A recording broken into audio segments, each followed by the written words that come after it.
Alright guys, how's it going? I'm the Crown Fiend, and today, like I promised you guys, it's Kaiju month. So, we're gonna start off with, what if Deku had a Kaiju quirk? I'm sorry this is a day late. I just was really busy with work stuff and then family stuff. I really didn't have a chance to be home all that much yesterday, so I'm recording this exactly right when I got home, and this should be up while I'm at work. So, yeah. Hope that is alright, but if it's not, oh well. I really just don't care. Because I'm tired. I need to get this recorded. So let's do this. I promised it. I'll make good on the promise. So, this is What If Deku Had a Kaiju Quirk.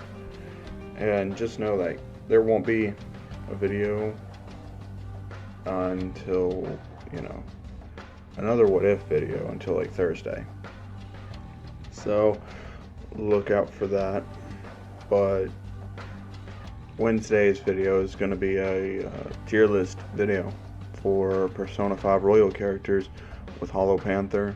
And that's just getting you guys used to. I'm not always just going to do what if videos. If you guys want someone who only does what ifs, that's not me anymore. I'm going to be putting out more content. I'm still going to be putting out what ifs, but I'm going to have extra content. So, yeah, I'm getting closer and closer to where that's actually going to be happening, and tomorrow that's what's happening. You guys are getting a different type of video. So, yeah, even if it tanks, like that's fine, because obviously my what ifs are tanking with Green Goblin Part 2. It's not where it should be, and that is actually one of my best stories, and to see that tank, it really just disheartens you a really good bit, to see something you put so much time and effort into making and it just tanks like that. So yeah, it's just where I need to branch out more, and I'm going to. I'm not always just a what if channel. I'm gonna be more than that. If you guys are cool with that, like, I'd appreciate showing support on other videos that I do, because you're still gonna get the what ifs. I'm just branching out so I don't burn myself out. Because if it gets to the point to where I'm burnt out, I'm just going to say fuck it, and you guys won't get more what ifs. So, this is helping me, helping y'all, and gives me a break every now and then. So, yeah. Let's do this. Let's get into what if Deku had a Kaiju quirk. Now, where we're going to start this story off is actually right after Deku was born. You see, Deku, he was born into a very high, rich family, and Deku's father, Hisashi, he's not in the picture whatsoever. He just pretty much up and left as soon as Deku was born, and that pushed Inko more into her work, which her work is, she's a scientist. And by the time Deku is 5, she's the top scientist in the world. And she wants to make sure her son never gets hurt by anything. And she knows about the bullying that's been going on between Deku and Bakugo, and how Bakugo gave Deku his nickname Deku for being quirkless and being useless and all that. And Inko's not very happy about that. So she unenrolls Deku from, his kindergarten, whatever. And she starts to create an experiment where, while Deku's sleeping, she takes a bit of his blood from him and starts to experiment on it. She wants to make an artificial quirk for Deku. Something that won't allow him to get hurt, which comes into the form of she's wanting to make a quirk that can adapt to any other quirk. it's an artificial quirk, which means it's going to be spliced into his DNA, and they're trying to make it to where it can't be stolen by anyone or passed down. She doesn't want any future generations getting a hold of this, because if it could be passed down, it could be stolen. And she doesn't want to run that risk. It would be too dangerous to let anyone other than her son, who she could nurture and raise to be a outstanding hero, someone who could potentially erase all villains in Japan and around the world as well. And to make sure she actually, does this right, she teams up with David Shield, because she's looked into what he was researching, and he's looking into ways to enhance quirks. As she starts talking to David, and David is captivated by her work. He's wanting to know, how could she plan to make something that is just like not being able to be stolen or passed down. The quirk would die with the individual, but she says, true, but think about all the individual could accomplish. Especially if the quirk decelerated their aging. And David is talking to her, and he makes a deal with her that if he helps her with her project, she has to help him with his. As he explains that he wants to make sure All Might can continue being All Might well past, a certain time frame. And he doesn't go into too much details on why he needs All Might to be able to continue being All Might, but she just chalks it up to a friend wanting to help another friend. As she says, sure, no problem. Because in her mind, she's already making Deku to where he could potentially take down All Might if it needed to happen. Because, she's been experimenting with different types of blood samples, mixing it in Deku's DNA, seeing how it would react.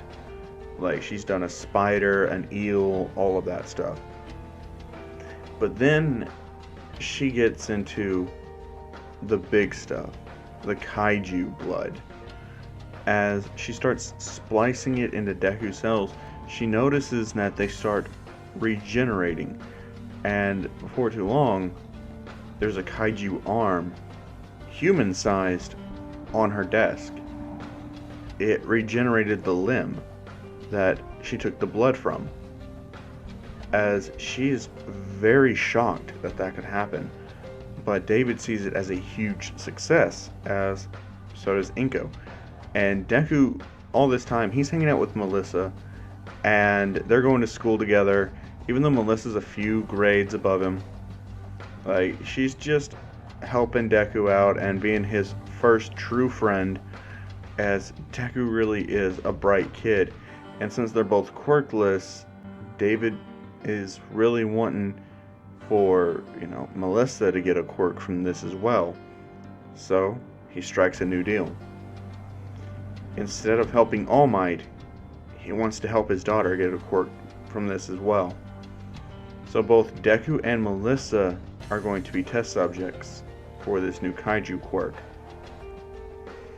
And Deku is pretty much just unaware that any of this is happening. He just thinks that his mom's working with Melissa's dad, and Melissa's mom is deceased. She died from childbirth in this one. So, yeah, that's why she's not around. And Melissa is starting to tell Deku, it'd be cool if their parents got married and all that. And Deku would be like, oh, so you'd be my sister? As Melissa would say, yeah.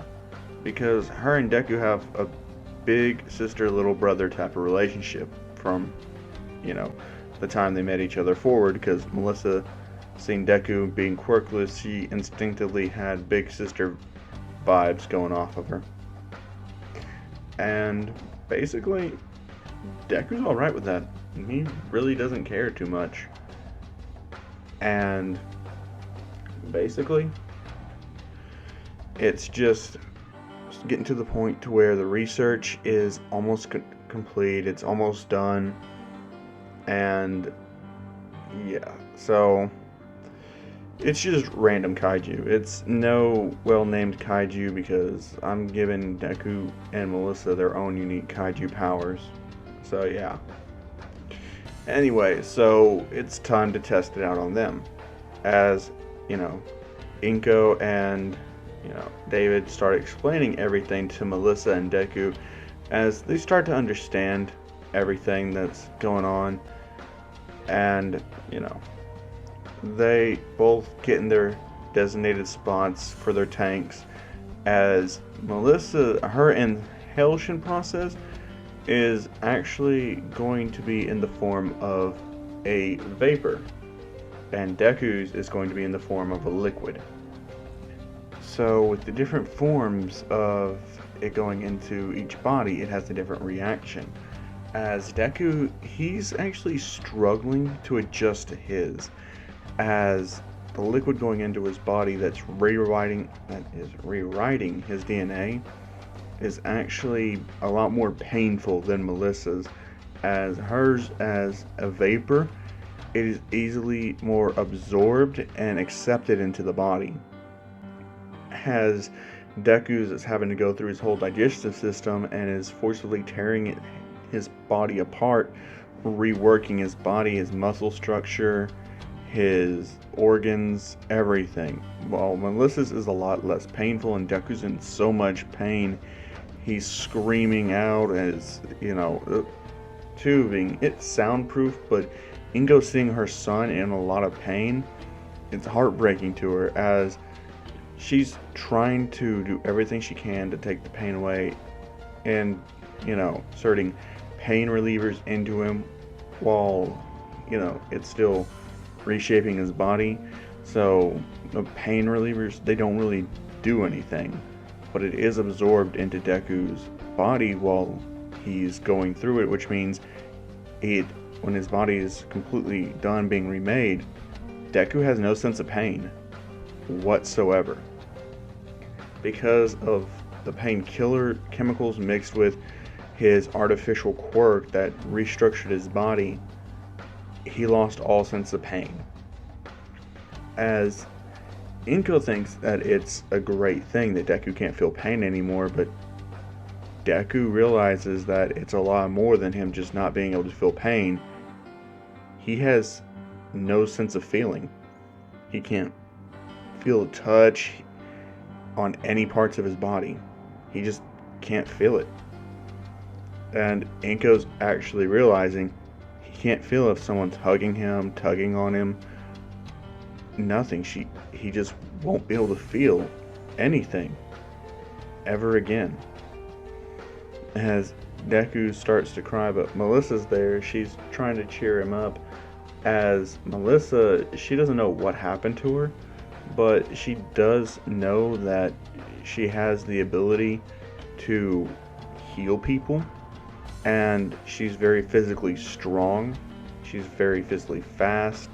She has great agility and reflexes all of a sudden, as when Melissa tries to pick up, something to just grab something she dropped, she ends up picking up a tank to get her pendant that was dropped. As she does have a pendant as a little girl of her mother that she always wears, as she realizes she just picked up a tank. Deku is very surprised, as the other scientists say that they need to do immediate testing to find out the extents of their powers, as Deku and Melissa's time with other people comes to a swift end, as they're being tested on day in and day out. And Deku, since it's shown that he just regenerates, he has a lot more, terrible testing done to him, as they do everything in the power to just see how vast his regeneration ability is, not knowing that he has the ability to adapt to any type of environment or any type of attack to survive. Meaning that when they set him on fire, that one time after he regenerates and they try to set him on fire again, he doesn't burn. They, put him into extreme colds. He adapts to it. They hit him with a tank shell. Deku being very, very hurt since the tank just tore a hole through his stomach, as there's a lot of blood coming out, as Inko's just like, the hell did you guys do to my son? As she's running over there, and Deku's regenerating. His organs are coming back as he fully regenerates, but there's a side effect. He has temporarily insanity, as he starts hitting anybody and everyone close to him, as it's tearing his mind, and because of that mental, just distraught nature, it fully awakens the Kaiju DNA inside of his body as he starts to morph into a Kaiju-like state. As his eyes, fade to black and just have those turquoise green pupils right there. Basically, he has the design of Kaiju number 8, but that's as far as it goes in similarities. As he comes through, as he looks at everybody, not knowing friend or foe, or unable to stop his body from acting on its own, as Inko says Deku, as she says Izuku, and Deku just turns around and punches straight through his mother, killing her instantly, as she starts pouring out blood all over Deku. And when Deku actually comes to his senses, he realizes what he just did. He just killed his own mother, and that destroys him mentally, as he's going crazy, as Melissa's the only one strong enough to really do anything against him, as Melissa starts running, as she hits Deku, and it's a free-for-all. It's just battle after battle, but Melissa decides that there's one thing that she can do that could actually hurt Deku and get him to stop. For now, that is, till he regenerates. So, what she does is she activates her Kaiju ability, Oxygen Destruction, as she destroys the oxygen inside of Deku's body, causing him to fall back. And she did leave a little bit in there so it wouldn't kill him, because she doesn't want to kill Deku, but this is the first time she's ever used the ability, so it wipes out 90% of the oxygen in Deku's body, meaning he just has his high altitude adaptation right then and there, as he can survive in places with very little oxygen now. But while he's unconscious and his body's regenerating the damage done to him, he reforms back into Izuku Midoriya as an 8-year-old. As David decides that if he comes to and sees that, it's going to destroy him again. So they wipe, Inko's body, and they just get her out of there. As David takes this machine and he mind wipes Deku, erasing that past and everything else up to the point of him just coming out of the tank. Meaning he wiped away all the cruel things that the other scientists had done, and only Melissa knows about all that stuff, because David's never telling Deku any of that. And he tells them that the tests are done. They're done treating these children like lab rats, because look at what caused it. As all the other scientists are arrested and taken away and tried for the death of Inko Midoriya. And since Deku's all alone, his father's not coming back or anything, and they are on Eye Island. I forgot to mention that, but yes, they are on Eye Island during all of this. Meaning, Deku is adopted by David's shield, and he becomes Izuku's shield. And, realizing that this isn't the best place to raise his newly added son and daughter, he's decides to move to Japan where All Might's at. Because if anything, All Might will be able to help him keep Deku in check and to help train him to be a hero. Little does he know that he just caused a lot of mental damage to Deku that's going to happen further on down the line. But Deku, he does get there as he just wakes up and, David tells him, "Oh, hi." As Deku's like, "What happened?" And he says, "Oh, you just came out of the experiment. It worked, everything. It did." As he looks around and asks where's his mother at, as basically David is really hurting. He doesn't know how to tell Deku this. And that's when Melissa just says she had a heart attack and didn't make it. As they say, the doctors say it was from fatigue. As Deku just says, was she not resting enough? And basically they just say no, she wasn't. Even when, she was supposed to be, she just didn't rest. As Deku was going to immediately think it was his fault, as basically David said, "Look, your mother was a grown woman. She knew how to take care of herself. It's not your fault. Trust us, things like this happen to people who are driven by their work. It's not your fault." So Deku thinks that his mother just worked so hard she died. As he grows up in Japan now, because Deku was actually out for a few days, because while it's easily repairing his physical damage and internal organs, his mental damage isn't that easily fixed. So that is a downside to him, is that he's very mentally weak and open to attack, but it could trigger some unexpected things in him if anyone tries to tap into his mind. So the sports festival is going to be very interesting when we get there. But yeah, so he's in Japan now, as he sees that he's been adopted into the Shield family, and they start going back to school. But David's not letting them go to public school. He's sending them to private schools, just giving them the best, learning experience possible in a controlled environment. Like, he's just not wanting Deku to have any extreme reactions.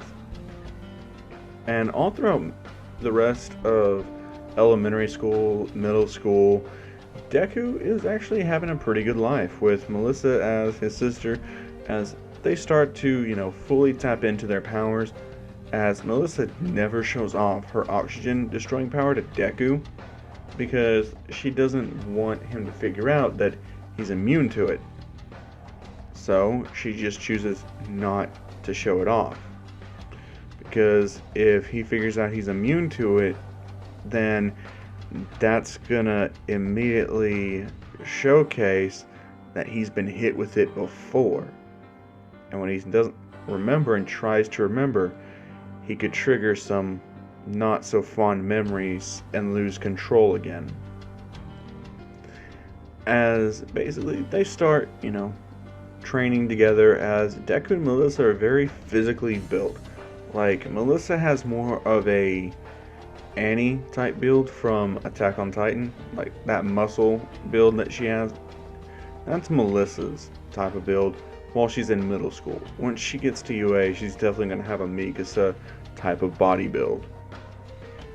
As for Deku, he's built just like, he has an extremely buff body, but he's very cut. He's not leaned out because he still has 15% body fat, so his abs don't show, but he does have them, because Deku prefers to have more body fat on him to compensate, because even though it's body fat, if you hit him in the stomach, you're gonna think it's pure muscle. So yeah, Deku is very physically built and cut.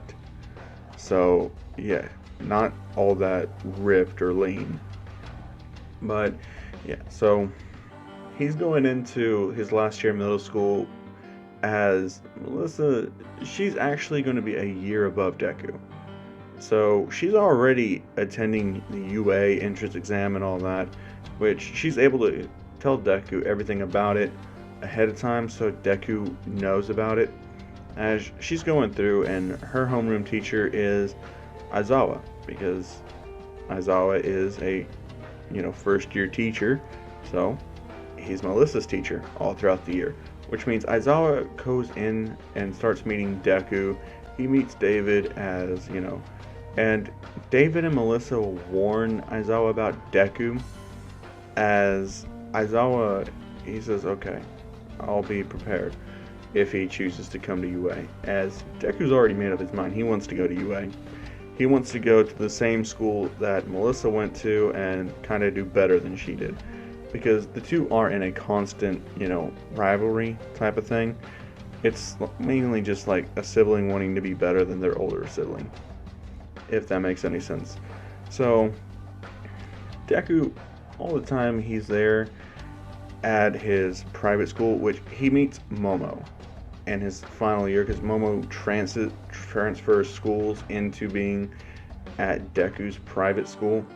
So him and Momo meet as they honestly start hitting it off a lot earlier on, and it's not a romantic type of thing, it's more just like a friendly type of thing, because Deku's not interested in women his own age. He's actually interested in older women, as he just sees Momo as a good friend. As Melissa meets Momo, as she immediately just says, thanks for being a good friend to my brother, which Deku helps Momo with her confidence and everything like that, as she helps Deku test out his new powers that he's learning that he can unlock, which Deku just thinks that he can heal really quick and is just like very physically strong and fast and durable. He doesn't know that he adapts to everything. So honestly, he just is in the dark about everything except his own brute strength and obvious parts of his power. He doesn't know he has a whole ass transformation or anything like that, which Melissa has one too. She just hasn't tapped into it. And basically, Deku's pretty much just chilling with Momo all throughout the rest of his middle school career, as him and Momo are both actually go through the recommendation course, and so there's no need for Deku to go through the whole entrance exam arc, as he just immediately is into UA through the recommendation, because having David's shield there and Aizawa also recommending Deku, a UA teacher recommending a student, like, it's absurd, but it does happen from time to time. And Aizawa recommending someone, that's never happened before. So Nezu takes this kid very seriously and has super high hopes for Deku. So when Deku goes through the whole recommendation thing, he immediately is in, along with Momo. So they're actually pretty excited, as they're both in the same class as well. As Melissa and David have a celebration dinner for Deku and Momo, as Momo's family is always really busy, and ever since that incident, David, even though he is busy with his work, he's not making it that much of a priority anymore. He wants to spend time with his family, but most importantly, he wants to spend time with Izuku. He wants to really spend time with having Deku progress and being nurtured in the right way, because in his mind, if Deku's just left alone to his nature, he has no idea what could happen to him. But he knows if he nurtures him right, he'll be an amazing person one day. He'll be able to control all his inner demons, because he believes in the argument against nature versus nurture. So, time passes. It's time for their first day, as Deku's pretty much just getting pumped for it, as he looks at the door and he notices that they're really big, as Momo says she has no idea why they'd be that big, but it's kind of weird. But Deku, he walks in and he sees a familiar face. He just can't place it anywhere. As he looks at Bakugo, as the kid just immediately loud mouth, and it's not till he starts using his quirk that Deku really just places it. As he starts shooting off explosions, and Deku's like, "Oh, Bakugo." As Bakugo hears his name being called, he looks and sees Deku. He's just taken aback. He's like, "You know me?" As he says, "It's Izuku. We kind of went to kindergarten together, you know?" As basically, Bakugo's not really remembering. And then he says, "Oh, that quirkless guy. Wait, how did a quirkless person get into UA?" As Deku says, "I'm not quirkless at all. I have a quirk." As Bakugo's just like, "What bullshit?" As Deku's just like, "No, I have a quirk." And Aizawa himself is actually more attentive, because once he realizes Deku's in the room, he springs alive. As he's just like, "Yeah, the kid has a quirk." And Bakugo's just like, "No, when I knew him, he was quirkless." As he got a whole exam and everything, he was quirkless. As basically Aizawa has to show Deku's chart, which shows the quirk, as the quirk is listed as Kaiju A. As Deku's like, "Kaiju A? Huh, strange. Never knew my own quirk's name." As everyone finds that kind of weird, that Deku would never even know his quirk's name. As basically, Bakugo's just like, "A kaiju quirk? What are you, one of those freaks?" As basically, Deku's like, "What do you mean, one of those freaks?" As Bakugo says, "What, you gonna turn into a kaiju, destroy a whole city, turn back into normal? You should be more of a villain than a hero than Izuku." As basically, Deku says, "My sister has a kaiju quirk, and she's a second year here." Bakugo's taken aback like that. He's like, "Sister? You never had a sister?" And he's like, "What's your last name?" As he says, "Shield." And Bakugo's like, "Oh, I must have got the wrong guy then." As Deku's like, "No, you got the right one. Used to be Midoriya." As everyone's just like, "Used to be." Deku says, "I got adopted." And they're like, "Oh, he was adopted, okay." As Bakugo's like, "What, your mom decided you were too much of a pain in the ass and throw you away?" As that's when Deku gets really angry. As Bakugo sees Deku's eyes kind of change color from the emerald green they normally are to a light turquoise color. And he can see the white in his eyes changing color. It's not solid black, but it's like a shade of gray. As Deku just says, "You want to repeat yourself?"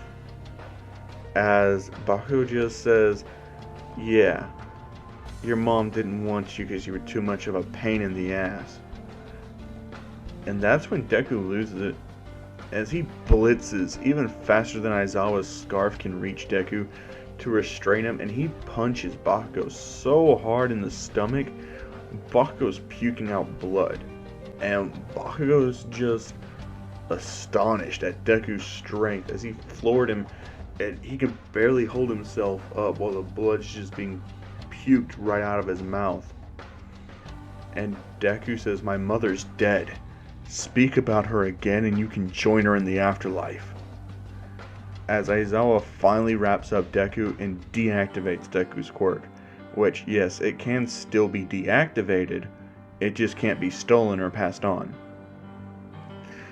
So Aizawa's quirk will still work on Deku. And that's pretty much when, Deku's sent to the principal's office with Aizawa. As Aizawa, tells Nezu everything that happened, Nezu decides that it was a situation that both students went too far. So Deku's given a warning. And he says that he's gonna clean this up the best he can, but he's gotta be careful. And since he's attending this school, he's going to have to learn how to control his emotions and his quirk. Because what he just did, if he would have gone a little bit harder, it would have killed that student. As Deku realizes the gravity of his actions, he very, very much so apologizes to Nezu for causing the school trouble.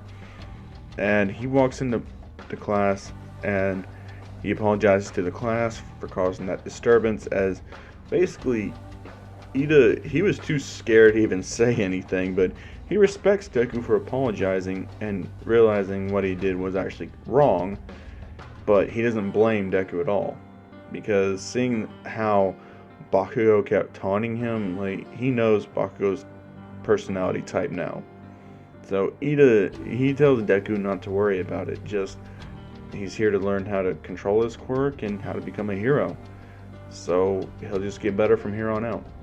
As Deku smiles and says, thanks. As basically Ida and Deku start talking, as Ida realizes Deku's last name is Shield, because he was kind of zoned out for that part. But him and Ida do start talking and, just hitting it off, as he's really just happy that he's made a friend that's his own age and is a guy.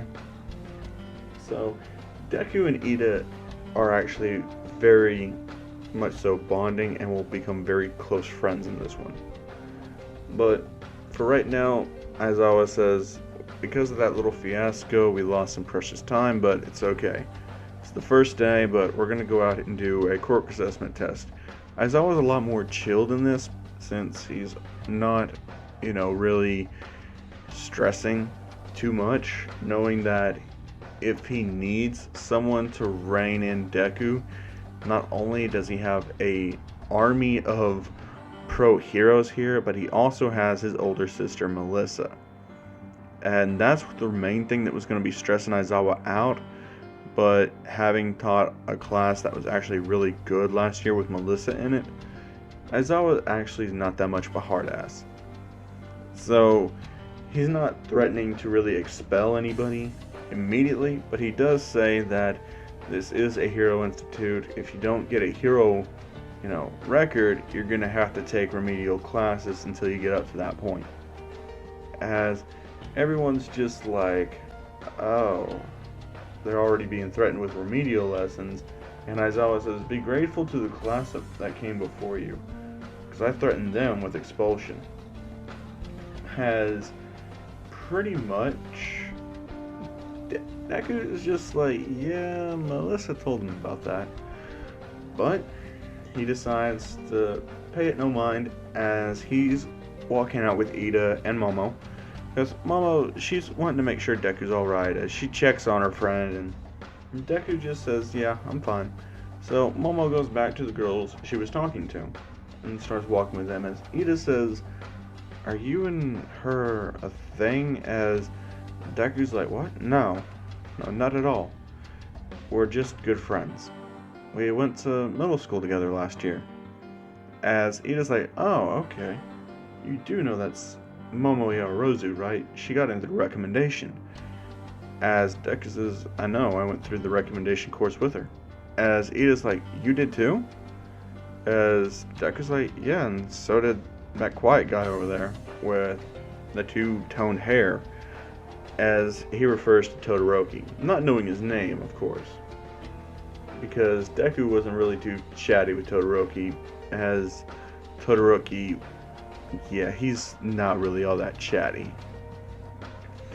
But they get into the locker room as everyone sees how built Deku is and how built Ida are, as Kirishima remarks on both of their bodies, as Ida's just like, oh, I had to have this build. It came to me while I was working with my brother, training with him. As Deku just said, my strength has already always been astronomical, and I gain muscle mass really easy. But I just don't want to get all cut up because it lowers my energy level. As pretty much, Kirishima says, hey, you mind if I gut punch you one good time? As Deku says, sure, go for it. As he hits Deku right in the stomach, and it hurts Kirishima's hand to the point where it almost breaks it. And Deku says, just because you don't see abs doesn't mean I don't have them. After all, most of my body is pure muscle. I just keep this little bit of fat on me so I don't have no energy anymore and not always constantly having to starve myself. As Kirishima's just like, yeah, gotcha. And Deku, he just immediately changes and heads on out. As Bakugo is getting medically tended to, so he won't be here during this whole time.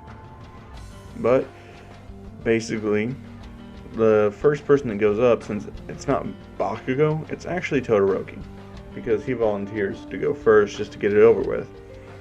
As he uses his ice-based, quirk, he creates kind of like a throwing device as he throws it, which gives it a few extra meters than what he did in canon. So take whatever his canon number was and just add like 20 more to it.